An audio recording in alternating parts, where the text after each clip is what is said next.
The New World Order was groundbreaking. The faction and storyline not only kickstarted WCW's dominance over the WWF to change how they conducted their own business, creating a long domino effect, they changed the entire wrestling work.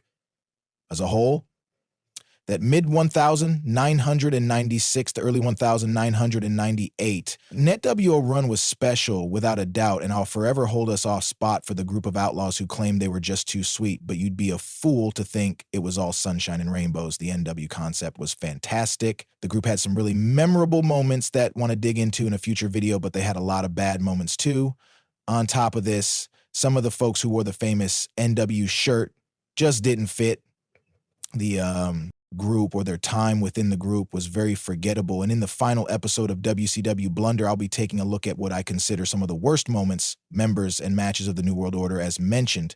I do want to balance this out soon by looking at the best moments from the faction. So don't think I'm hitting here, but this is WCW Blunder after all. And I thought it'd be quite fitting to look at some questionable stuff that came out of one of the company's greatest ideas. nWo sold out, have the first blunder point. While it did make sense to give the nWo their own pay-per-view, and while the venue did look very different in comparison to other pay-per-views WCW produced at the time, the execution of the show was pretty poor, and the buy rate was pretty low.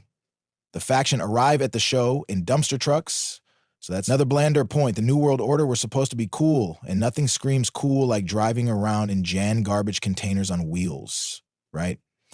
The show itself had a Miss nWo contest that featured ladies who ladies who you probably wouldn't immediately think of when creating a short list for a beauty pageant. Eric Bischoff said this was supposed to be funny, but you end up feeling bad for the participants and the fans who had to endure this nonsense within the arena. A good match did come out of the show, however, that being